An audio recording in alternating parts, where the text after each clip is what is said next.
Welcome to another edition of Two Guys from Ireland discussing software.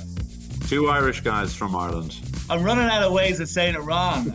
And I'm running out of ways of interjecting, without making it look obvious. But Oh, very good. Well, you know the score. We're here. Tomas O'Leary is my name, founder and CEO of Origina, joined by my very good friend Brendan Walsh. We're here discussing mega vendors, the software industry, the news of the day, what's happening. There's lots of stuff happening in software. There always is lots of stuff happening in software, isn't there, Brendan? We can't get enough. And there's always stories about our favorite guys, the mega vendors, with particular focus from time to time on our three-letter friend IBM. So we this week have a unbelievable guest, and it's really appropriate after nearly 2 years of podcasts that we have an opportunity now to get some real insights to the thinking of these leaders in these big companies. We have Todd Uderstad, who is the founder and CEO of the #2 podcast of the top 25 CEO podcasts.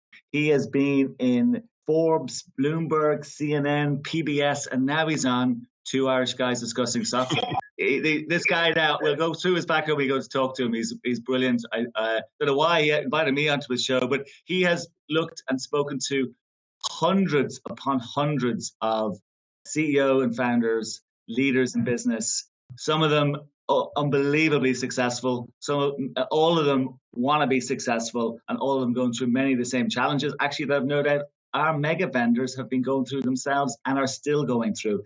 I actually think there's a lot of sound advice that he can give them. So I'm really, really looking forward to talking to Todd later. He likes Ireland. He likes Irish butter. He's ex-US Army intelligence officer. So a lot of really good insights coming our way, Bren. yeah, looking forward to it. I've listened to a lot of Todd's podcasts, and yeah, pretty interesting. They're on my weekly listening list now, which is great. Excellent. Gee, I don't know about you, Bren, but we are now, what is this, 6-7 months into this. I'm struggling. I have to be honest with you. I'm kind of struggling with dealing with this. If another lockdown happens here where we're living in Ireland, I don't know. It's crazy. We're not able to travel. We can't, we can get out of our houses now, at least. We can get around the country. And it's almost everywhere. Most countries, there's massive limitations on travel. It's like we've locked everybody up in their countries. Like a year ago, we would have been getting ready to go to Dallas. I mean, we've talked about this the last time. It's a conference season coming up. We can't go Dallas, London. There would have been Frankfurt. There would have been Paris.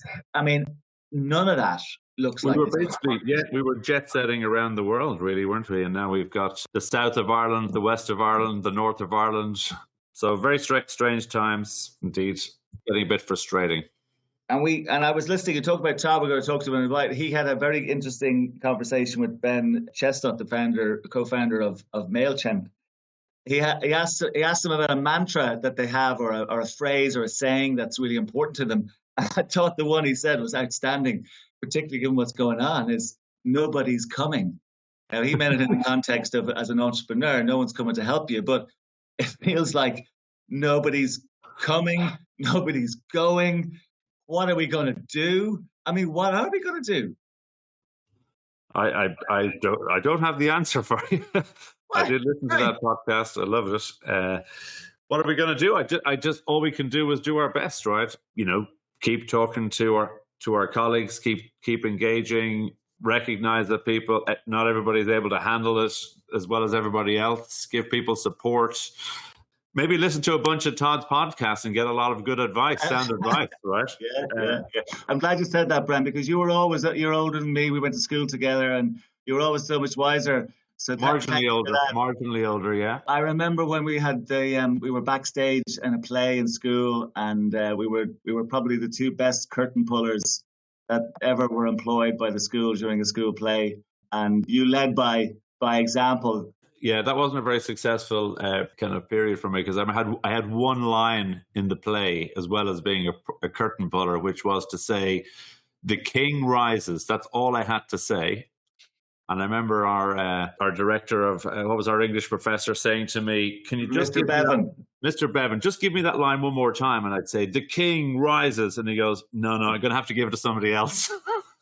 So that was it. I think it's because you were trying to say it in the way the guys from Monty Python were saying. He said it was too comic. He said, no, it's not a comic line. It is a comedy. It's a tragedy. But that, anyway, so that was the end of that. Well, let's raise the curtain then on our usual stuff, Bren. We've quite a few stories that have been happening in the industry. I know you've got your handle and a finger on quite a number of these. What's been happening? What's been happening? Yeah. So, well, as you said, I mean, what are we all going to do? How can we cope? How can we survive? Well, the software sector seems to be surviving pretty well, particularly the software sectors that are providing cloud-based services or remote working solutions or remote collaboration solutions. And we've talked about some of those in the past, the Zooms and the Teams of the world, etc. But on Tuesday, Salesforce announced its Q2 results. We mentioned Salesforce on the last podcast with its former mentor, Larry, as you know well, having invested a couple of bob into Salesforce. Well, they've had another sterling set of results, 5.15 billion on the back of an expected 4.9 billion of revenue. So they grew year on year by 29%. And in Q1, they had grown by 30% year on year. So they're really performing extremely well, given the current environment. Yeah, and on the back of IT spending globally really under pressure, this is a really impressive set of results. And we'll be talking about advice for the CEOs of the mega vendors later. But one piece of advice that Benioff had, and he kind of had a dig at some of his competitors, was that their success has been due to focus, right? And we talk about this a lot in our own business, but they're focusing on their core product, which is allowing sales teams to manage their sales leads. And that's part of the reason for their success is pure focus, and they're not getting distracted. And he said, like some of their other vendors, some of the other competitors, their stock price has also risen 33% since the beginning of the year. So I hope you put a few bob into that. And the S&P itself is only up 7%. So a really impressive set of results. But they're not having it their own way.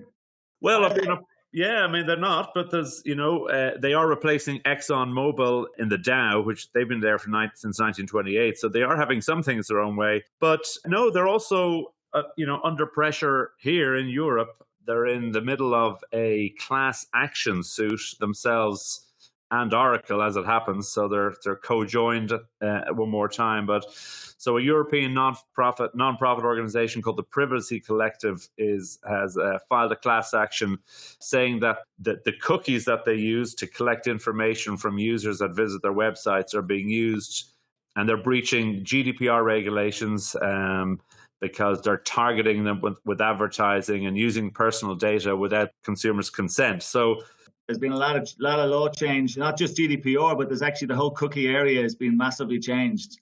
100%, and it's been called one of the largest class actions of unlawful processing of personal data in the history of the internet. So, and one of those cookie collectors in question is a cookie collector called BlueKai, and it was bought by Oracle in 2014 for $400 million. So I guess they thought they'd put it to some usage, but now they're in the courts, and it's a $10 billion potential payout if they get on the wrong end of that. Oh God, the numbers just keep getting bigger, and I see Apple reached a $2 trillion valuation. I mean, Apple, it took them 42 years to get to $1 trillion valuation, and within 2 years later, they're at $2 trillion. So it's incredible. I think they're the highest valued company in the world right now. I think the only other company to ever breach $2 trillion was Saudi Aramco. That's kind of dropped back. But we mentioned the last time or the last show that Microsoft had breached 1.5 trillion. It's just staggering, really, the valuations that are on in the software tech firms. And that's why they're replacing some of the traditional companies like United Airlines, who got knocked out of the NASDAQ by DocuSign. We mentioned that the last time. And ExxonMobil getting knocked out of the Dow by Salesforce. So these valuations are just so big that, they're replacing the older traditional companies in those markets. Yeah. But their year-on-year revenue growth has not been the same as some of the others. Certainly not the same as Facebook's or Amazon's or even Microsoft's. They've had better returns. significantly better returns, but their revenues are not going through the roof. They're in the kind of 10, 11% year-on-year increases maybe compared to Salesforce and the others who are continuously doing 30%. So they're catching up. But I mean, Salesforce is still half the revenue of Oracle, but they've got a higher valuation. So you can see what the market thinks about their meteoric rise. But there's a real disconnect between Wall Street and Main Street now, and we've seen this now. This has gone crazy. I mean, we're going to be talking to Todd in a little bit about leadership, and I mean, is it really, are these guys like masters of the universe and they can do no wrong, or are they really they've just been in the right place at the right time, and there's a lot of stuff going on? I mean, this stuff can't carry on, surely.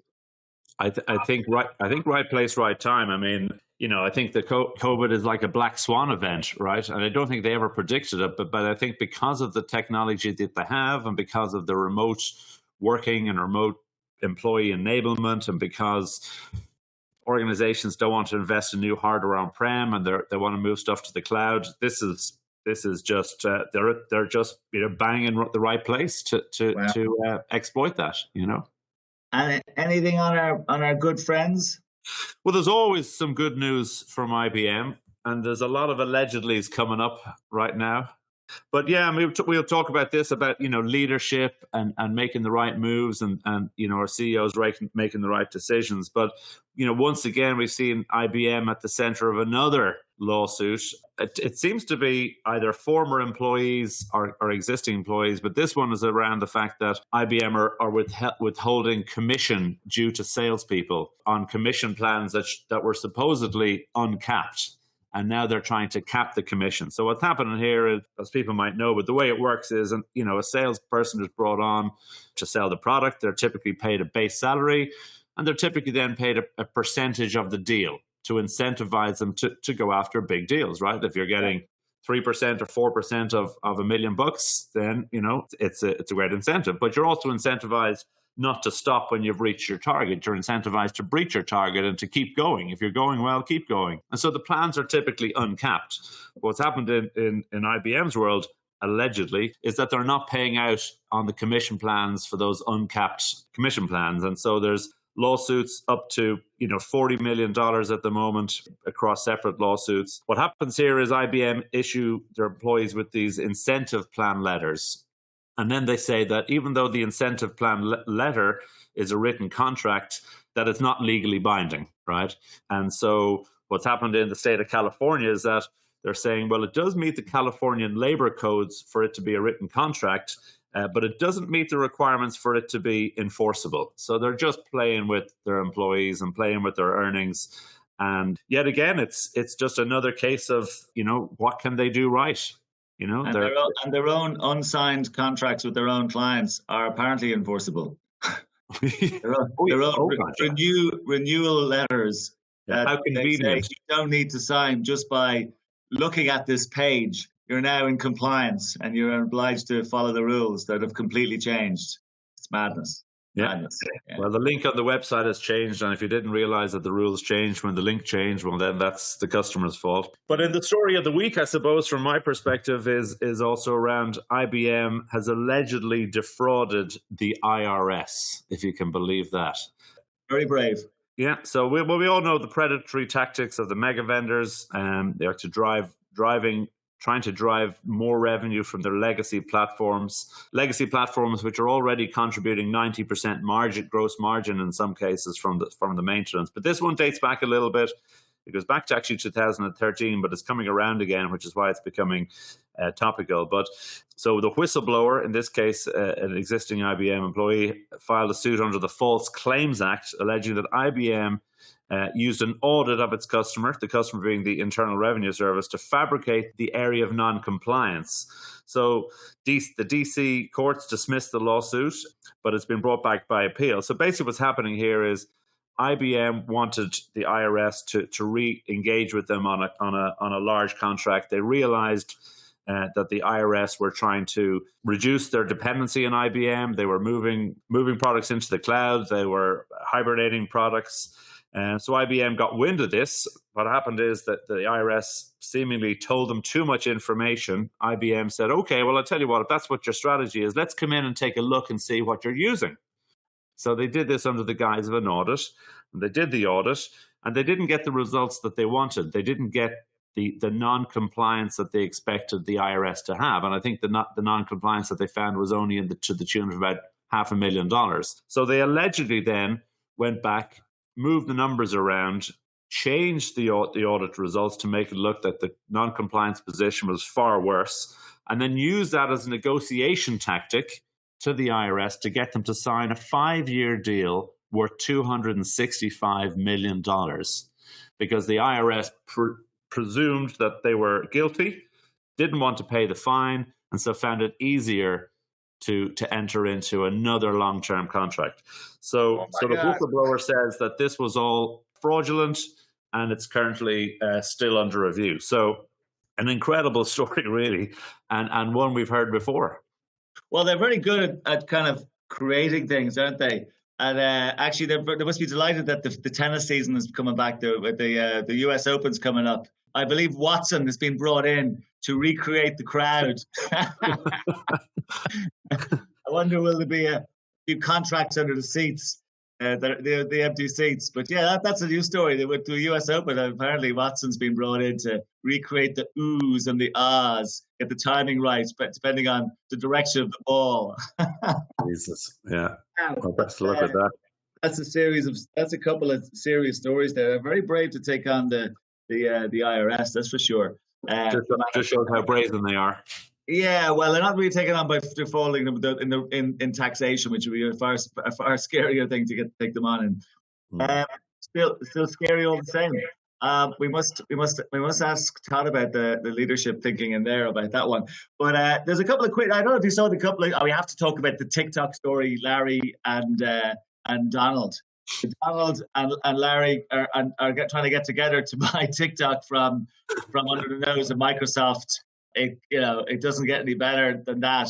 I mean, what value TikTok is to an enterprise software company. I mean, we thought the Red Hat acquisition by IBM was going to be interesting, but that baffles me. I can understand why Microsoft would want to buy them, but I just don't understand why a business software company would want a consumer product. I think that was the point that Mark Benioff was making the other day when he was saying that our competitors aren't remaining focused. And what he says, Oracle isn't a competitor. I think he was having a dig at Larry, because he said we're focusing on the enterprise, and some of our competitors are getting confused between consumer plays, which TikTok is, and the enterprise. So he's really having a dig at Larry's potential purchase of TikTok, which Donald Trump obviously thinks would be a great deal for them. But strange. There's a lot of PR coaching you could give some of these CEOs. They lose the run of themselves. I mean, I think that's definitely one way he's lost the run of themselves.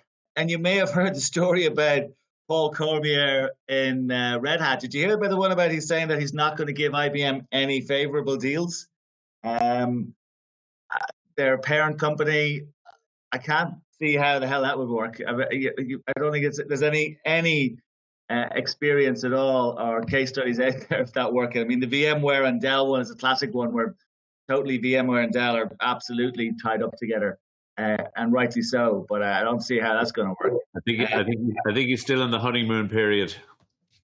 Yeah, yes, indeed, and I think Paul has been in Red Hat about 18, 19 years. He's been there since when they were a very small company, and he wasn't quite founder and CEO, but he's certainly somebody who's been there for a long time and has got himself into a serious leadership position. That would be a really good time to bring Todd in. Todd Uderstad, are you there? I am here. Excellent. Todd, it is absolutely fantastic to speak to you again. I was honored, as I said earlier, to be invited by you to speak on your From Founder to CEO podcast in December 18, believe it or not. Wow, that long ago. Yeah, it's that long ago. And you've been speaking to, I don't know how many, well over 100 CEOs probably since. You'll get Todd's podcast on Spotify and all of the usual podcast platforms. But I think what got us together really initially was definitely our love of a piece of Ireland. Isn't that right, Todd? That is correct. Yes, I've been to the beautiful country of Ireland. My family has too, and of course, as you know, I'm a big fan of a famous brand of butter that comes from Ireland to the United States on a daily basis. Kerrygold. Kerrygold, it is. Absolutely, absolutely. And did you have Kerrygold when you were in the army? No, I don't think so. So I was stationed in Berlin for a while. I don't think we had Kerrygold. I don't think the Germans allowed you all to bring their butter to Germany.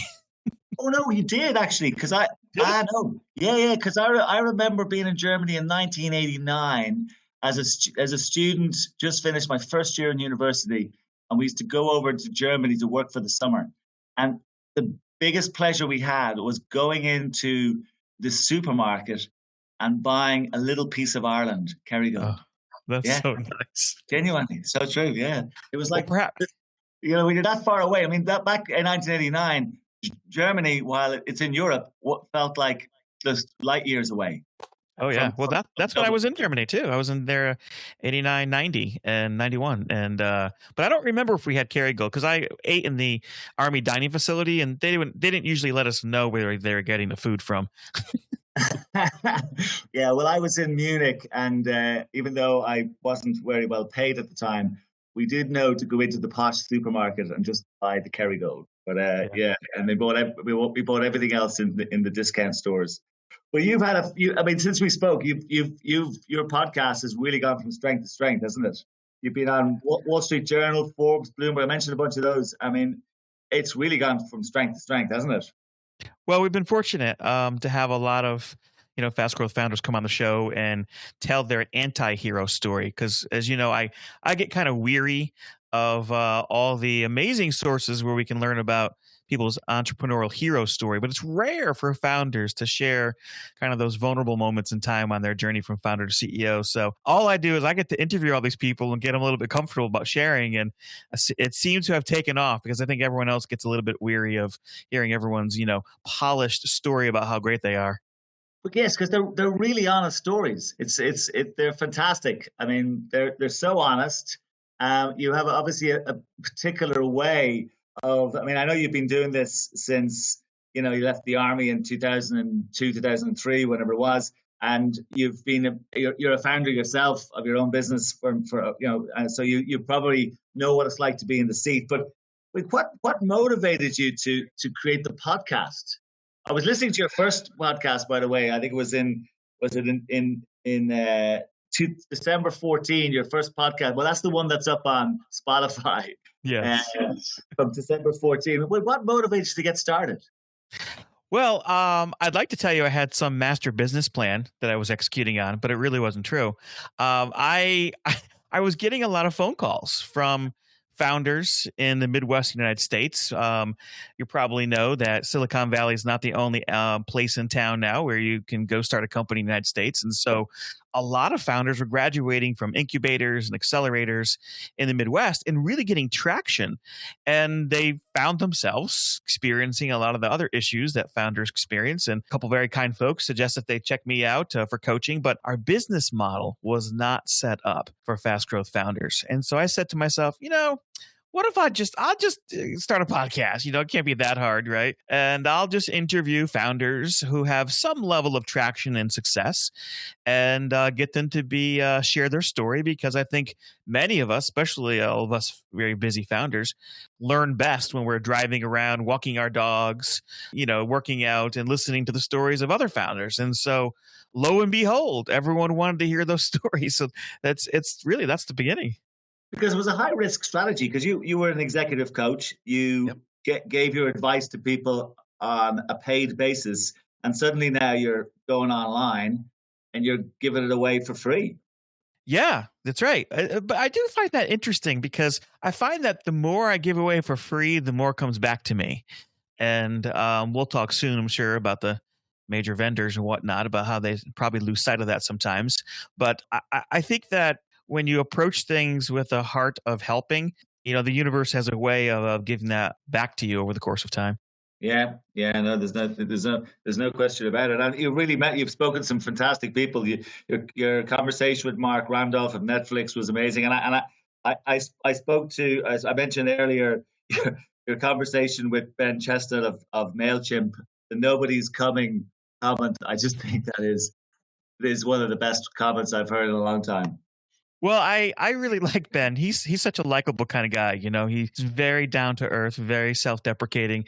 And when he said that too, it kind of took me back into my army days, because you kind of live by that mantra in the military too. You hope someone's coming, but you don't expect someone to. So you have to learn to be independent and self-sufficient. And I think many of us leaders are in situations where at some point in time you're in that situation. So to hear Ben talk about that too, I think was kind of refreshing for many people.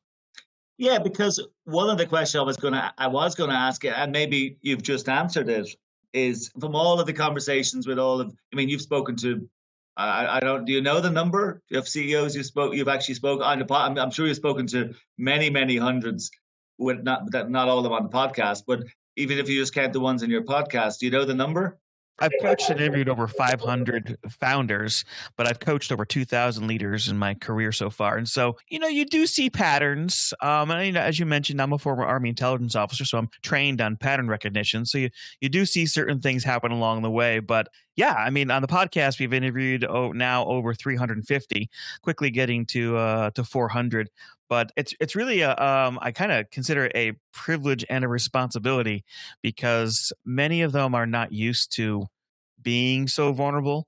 I have to do a lot of prep work to make sure that they're ready to tell a story that is true, authentic, but also is helpful to other founders, and that requires some introspection. I've gotten in a habit lately of helping many of them do that introspection before they come on the podcast, so we avoid things like, well, founders need to do this and leaders should do this. Like, no.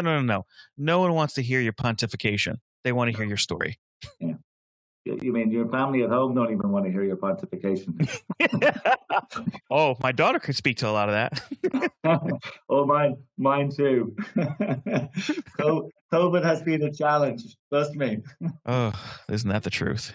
And you were listening to myself and Brendan talk there about the mega vendors, and I mean we talk on this podcast and on all our podcasts about some of the crazy things that they as companies do, and indeed many of their leaders participate in decisions that they make.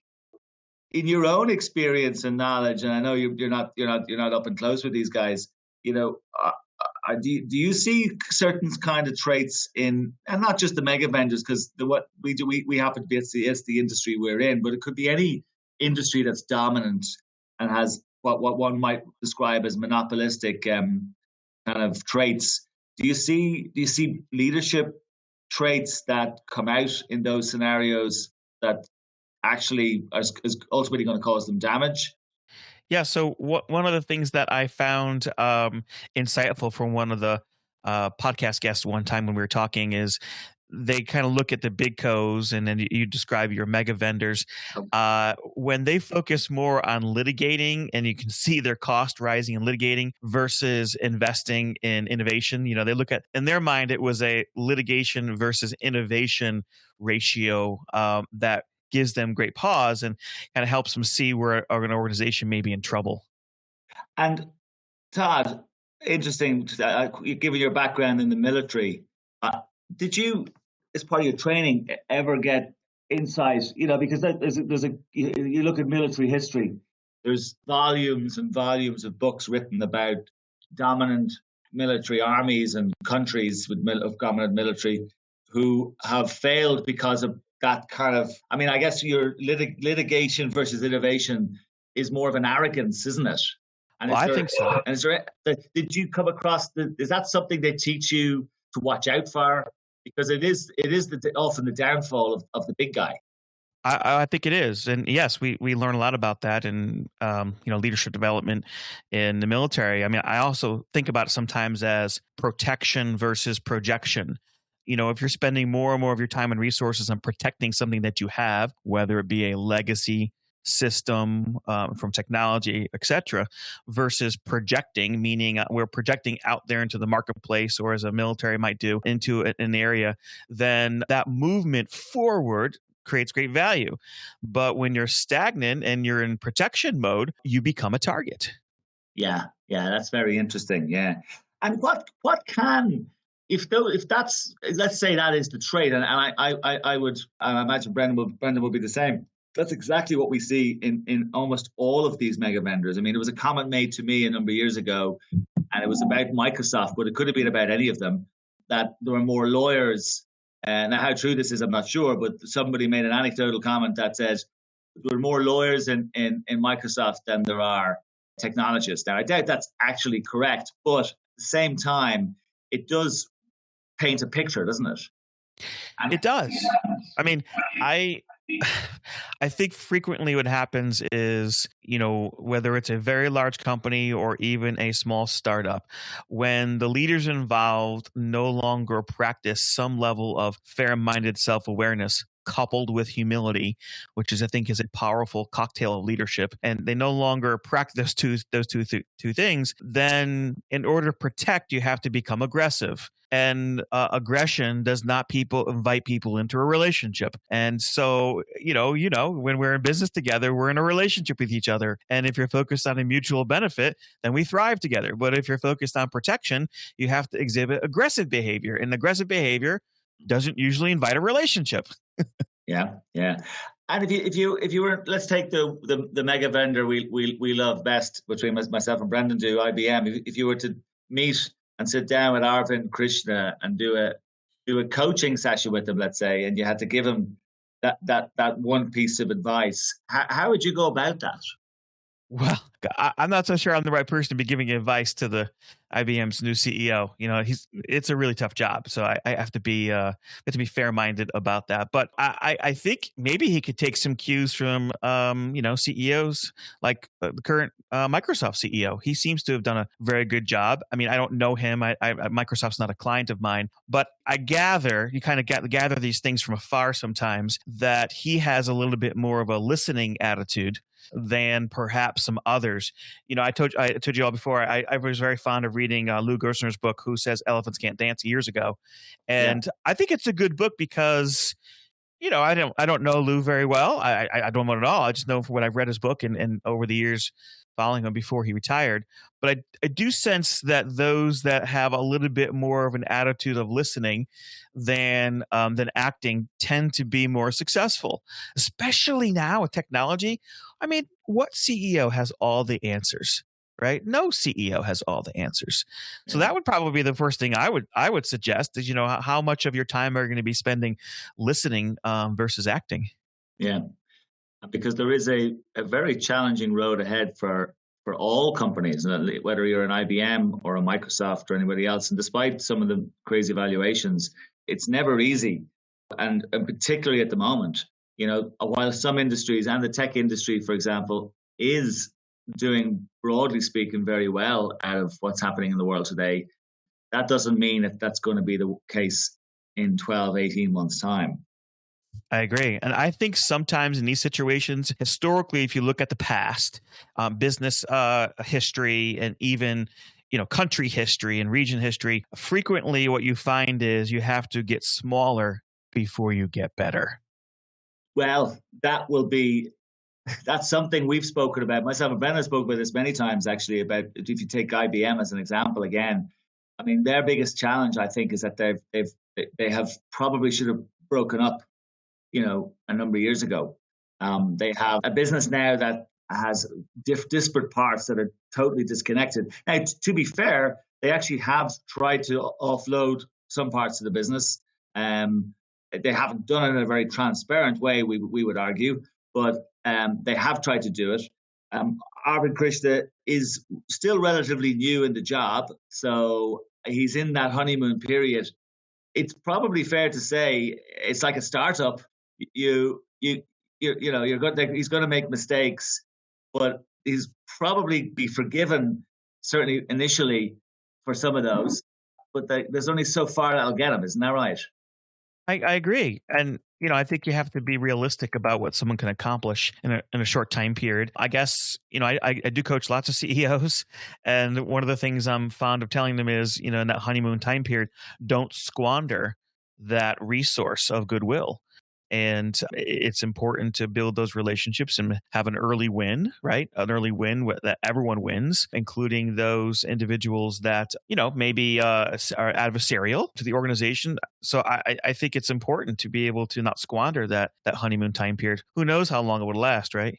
Yeah, it'll be interesting. I mean, it doesn't appear that they're listening, because what we hear when we listen is that not many people are happy with and what they do and how they treat people and how they treat their employees and how they treat their customers. So maybe Arbent has a chance to rectify that. I mean, there's no doubt they're getting smaller as a company because they've been losing revenue. Breaking it up was probably a good idea at the most. That's probably what they should have done, and to focus. But they're still not listening, and that's great advice. But let's hope they listen. I hope so too, for many people's sake. You do a thing at the beginning of your show. I love it. It's where and I think I mentioned it earlier about the "nobody's calling" quote from Ben Chestnut, where you get a whole lot of your guests to talk about their mantra.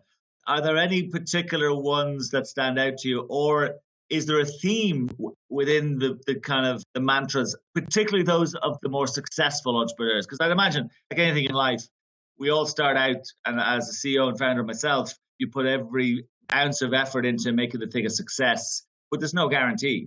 And the nobody's coming thing definitely stands to reason.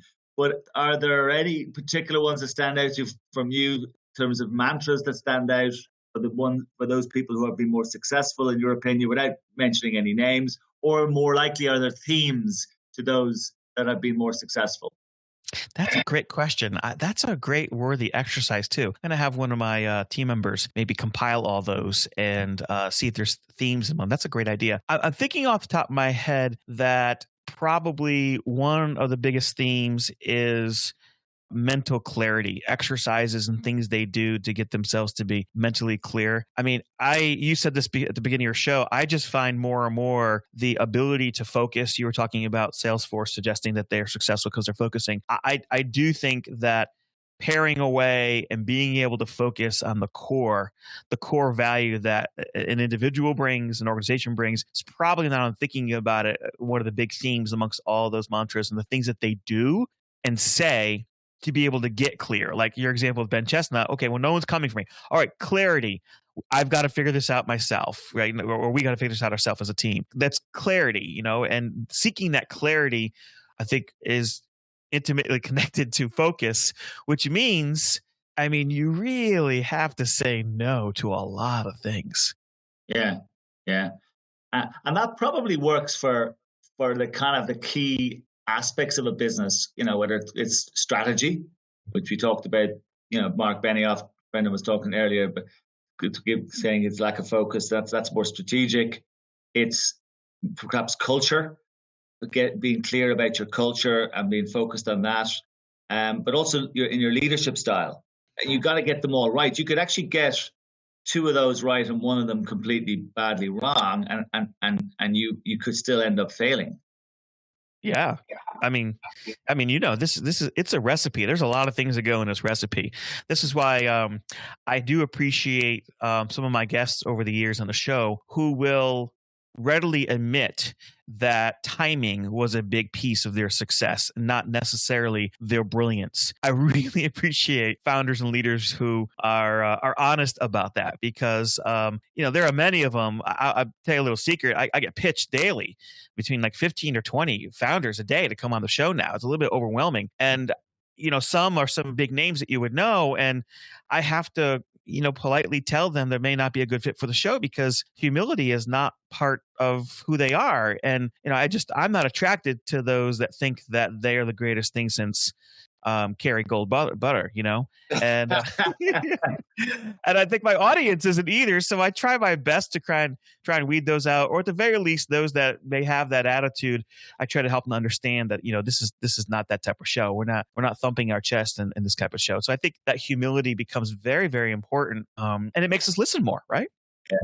And it's not an easy job. It's the company leader is not easy. I know one of the things I like about what you do, Todd, is that you bring the stories out, and you bring the very personal stories out. And many of them are from very interesting and humble people.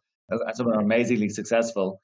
But you also focus on one aspect as a leader that often gets overlooked by those who are not leaders, is the stress element.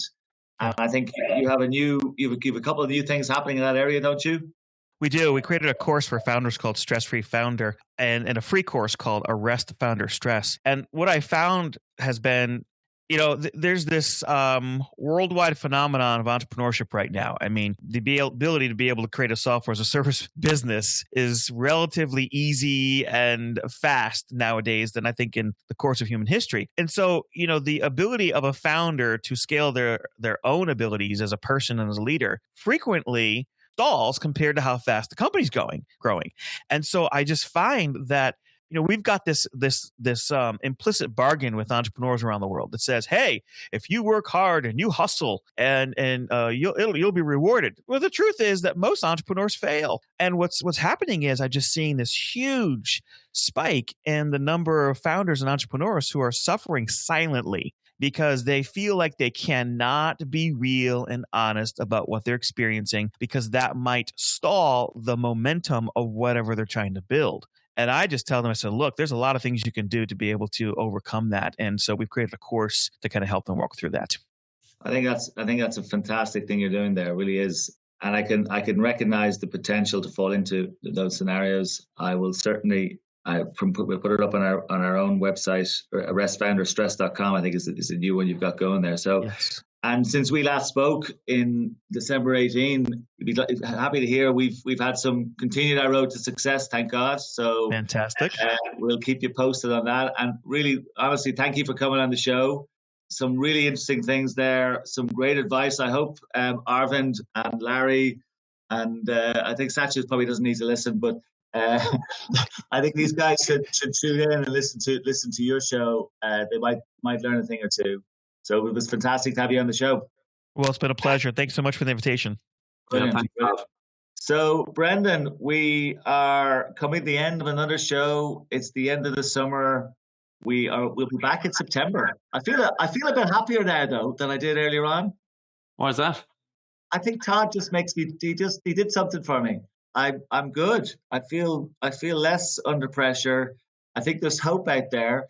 And I guess talking to somebody who's in Cincinnati so easily, I think it makes me feel like I'm almost there. So yeah, and there was some good nuggets of wisdom there, as there have been on Todd's podcast. So, and I think after this podcast, I'm going to go on to Arrest Founder Stress right now.